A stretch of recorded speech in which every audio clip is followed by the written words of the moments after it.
Sometimes in video games you see stuff that just makes you want to turn around and walk away. You know, the kind of stuff you just dread having to do. Hi folks, it's Falcon, and today on Game Ranks, the 10 biggest nope moments in video games. To fill you in basically on what we're gonna do here today, a prime nope moment is a thing where your first thought is either to run away or turn the game off. And I don't necessarily mean because you're scared or anything. We're gonna focus on non-horror games in this list because it'd probably be a little too easy. I'm sure we'll end up doing this for horror games at some point, but that's not today. So without any further ado, starting off at number 10, it's Fallout New Vegas. Now, the Fallout games are primarily RPGs, but that doesn't mean they can't get terrifying when they want to. If I play these games for too long, like explore a particularly complex building, I always get a little paranoid and jumpy. Not sure what it is, but the rundown environments, the creepy ambient music, it somehow puts me on edge, even in places that aren't necessarily meant even to be dangerous. So when things do get dangerous, I'm more than willing to just nope out of there.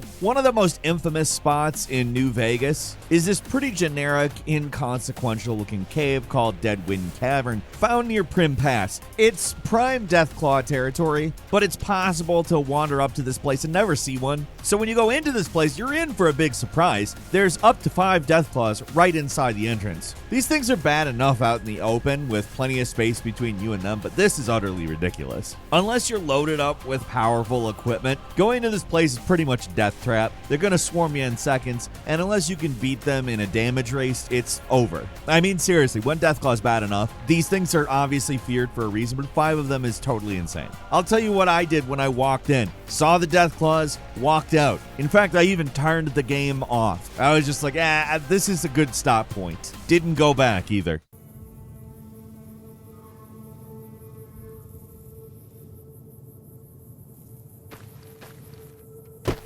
At number 9 is Dark Souls. Of course this game would be on the list. The game practically invented the nope meme in the first place. From unhurtable ghosts to sewer basilisks that curse you on death, there's so many enemies and places in the game that are just miserable to deal with. You'd think after playing the game for dozens of hours that there's nothing new they could throw at you that would give a player pause, but the madmen at From Software found a way. We've all been there. You finally slog through the catacombs, you beat the surprisingly easy boss, then you transition to the next area thinking that whatever the game throws at you, you're ready for it. But no, you're not, and neither is anyone. It's the Tomb of the Giants, an area pitch black, and all you start with is your piddly little lantern. So you leave assuming there's some way to light this place up later. Nope, that's a nice try, but you have to go through stumbling in the dark while archers shoot at you from an unseen position and skeleton monsters wait to ambush you in the dark.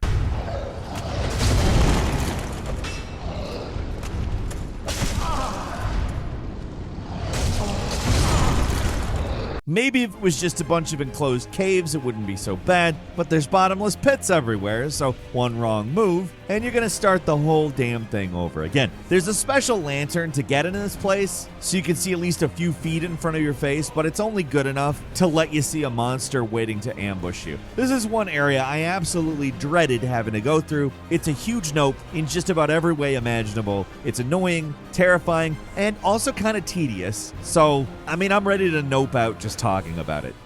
And number 8 is Witcher 3. Normally not that scary of a game, even when things do get a little horror adjacent. Geralt's cool professional demeanor tends to deflate a lot of the horror. It's tough to be too scared when the main character is just like, I have dealt with this kind of thing many times before. It doesn't bother me. I forget holding my beer. I don't even need to put it down. This is normal. It doesn't call to you, Witcher. Oh, well, you plenty.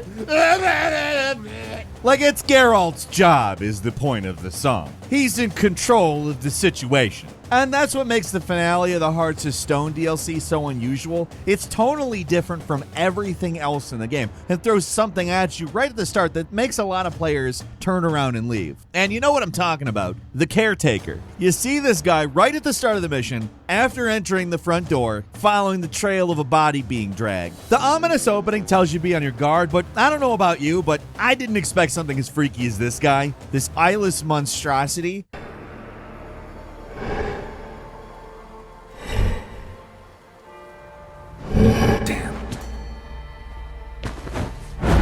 that attacks when it sees you. It doesn't mess around either. It'll mess you up if you come in unprepared. So it's not just a creepy monster, he's a legitimately tough boss. So you get a double whammy of nope. First, seeing this thing makes you want to back out, period. Then, trying to fight it makes the urge stronger, because it's hard not to want to see how the DLC story plays out, obviously. So most are going to persevere. That doesn't mean you want to deal with it.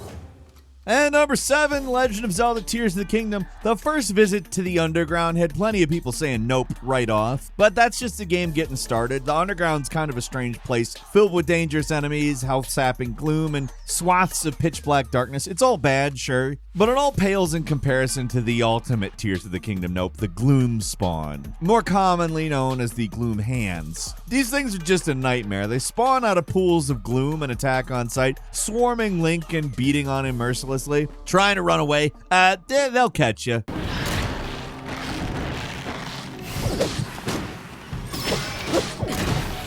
Really, the only thing you can do is climb on top of something and hope for the best. They attack suddenly, they're pretty fast, and they're very damaging. Just trying to fight them is a pain because they'll mostly grab you, which is difficult to avoid, and most of the time it's better to just run. Obviously, there's not much getting around it if they're guarding something, but unless you know the trick for taking these things out, it's likely the only way to deal with them is to take a lot of gloom damage and hope for the best. Unfortunately, that's not even the end of it. Kill them and a Phantom Ganon will appear. That's tough also. For most people, though, it takes a while before you realize they can even be fought. It just seems like you're supposed to run. And number 6 is Star Wars Jedi Survivor. This area is found just underneath Rambler's Reach. It's an extremely dense cave system filled with mini-bosses. It's one of the toughest areas in the entire game, filled with this deadly poisonous fungus and enemies that are waiting to ambush you all over the place. The real nope moment happens halfway through, when you enter this large open cave area with a bunch of high platforms. While fighting enemies above, it's easy to fall down into the main chamber, with one part of it heavily obscured in shadows. So you're wandering around probably expecting a frog or another lightsaber guy to jump you, but instead, hey, an entire Rancor jumps out of the shadows. And it appears in the worst possible place, right around the middle of the caverns where there's no easy way to get back. You're gonna have to deal with many enemies and some difficult platforming just to get in this room, so dying here can be frustrating as hell. Sure, you've probably seen a Rancor already at this point, but this guy just jumps you out of nowhere in a seemingly random cave. Even if you know its moves, trying to fight it is something else. It doesn't feel like a boss area. It's crowded, awkwardly shaped, and even your dude being a lot stronger at this point, it only takes a slip up to get caught in an instant kill attack. Very easy for this to become a disaster. At number 5 is The Outer Wilds. For what's basically a time loop puzzle game, The Outer Wilds can be absolutely terrifying. There's plenty of space-related moments of fear, but if you're going to talk about nope moments in this game, you got to talk about the Dark Bramble. You know what that is. It's the planet with the vines. If you're like me, you probably just flew there without a care in the world, expecting to see some secrets. What does this planet hold for me to discover? Then you find yourself in an impossibly large white space filled with brambles and vines. You wander around that, you're utterly baffled, you're a little creeped out, and a giant anglerfish monster screams as it appears out of nowhere and eats you alive.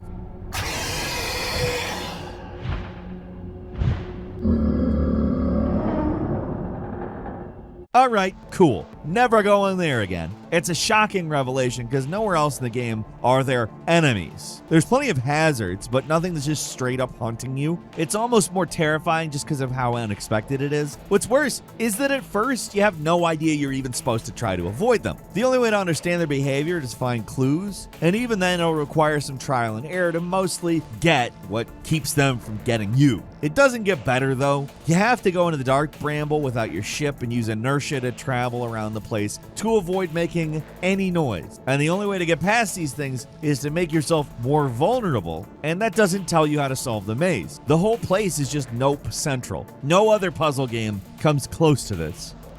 And number 4 is Elden Ring. You know them, you hate them. I'm talking about the Finger Creepers. The horrible hand monsters hiding, waiting to ambush you at the entrance of Korea Manor. These things are bad, but if you want the literal biggest nope, travel up to the mountaintop of the giants and there's an absolutely enormous finger creeper that ambushes you on the way to the top. Just look at it. So the regular finger creepers are a nope. This huge one is literally the biggest nope. It's gigantic, and I can't imagine somebody actually bothering to fight this other than for bragging rights, because I think everybody else who's more concerned with getting through the game turned and never looked back. At least that's what I did.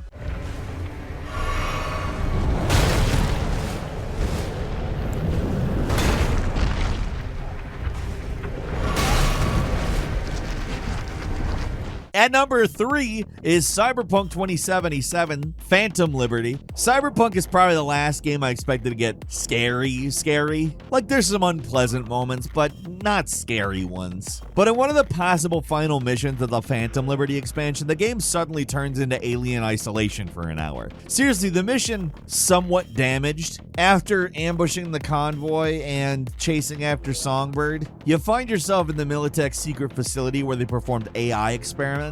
You need to get to Songbird in the deepest part of the facility. And first, it's mostly like an expository mission without a lot of combat until the robots are activated. Oh, when these things appear, the game suddenly becomes a full horror experience, and you're not prepared for it.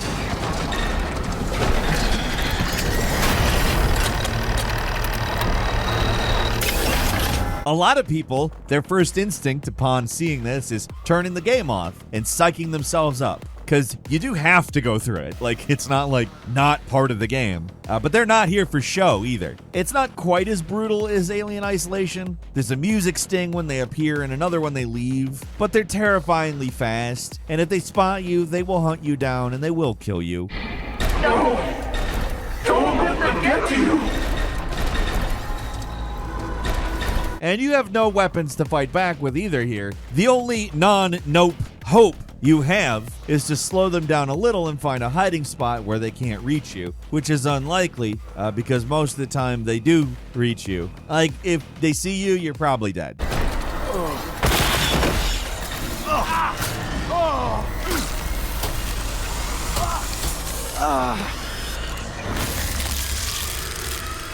They're not completely scripted either. They do actively search for you, so there's a lot of caution required to survive. It's a pretty wild change in genre. The thing about horror games is they can be good and you can enjoy them, but when you sit down for a horror game, you're kind of mentally prepared for the horror. But when it just suddenly happens in some other situation, you're just like, Jesus, come on. This part is no joke either.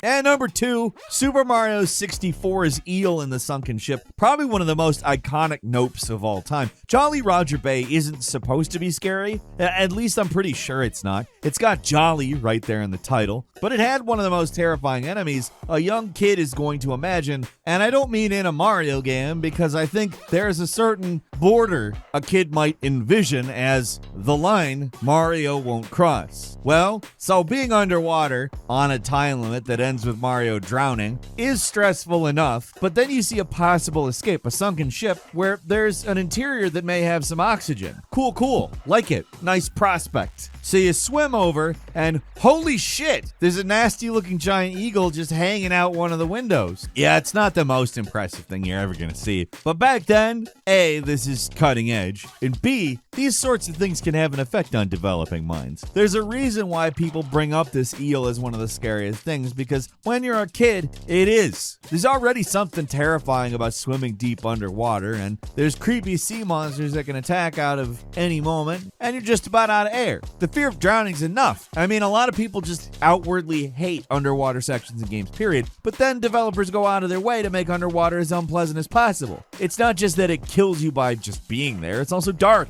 and filled with creepy giant monsters. Have fun, kids.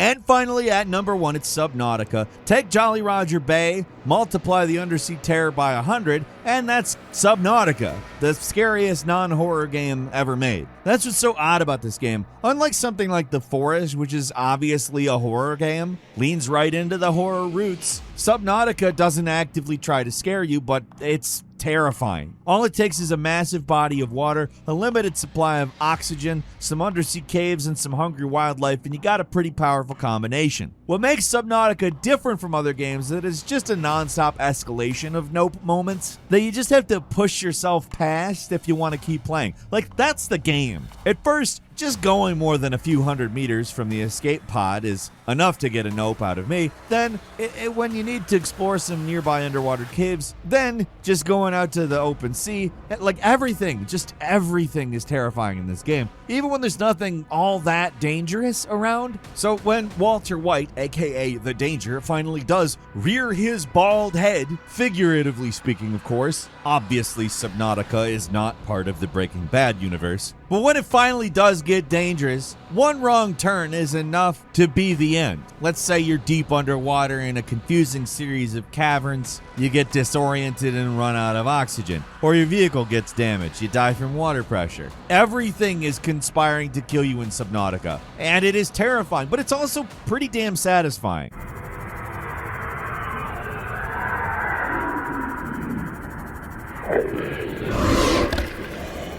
Like, the game loop is basically going in some direction, noping out, and then finally mustering the courage to go back. Obviously, the Ghost Leviathans are terrifying nope machines all on their own, but just about everything in the undersea world of Subnautica is some kind of a nope for someone. Even the most basic and mundane stuff. But there's also terrifying giant ghost monsters that kill you on sight in this game. In Subnautica, there may very well be more nopes per minute than any actual horror game.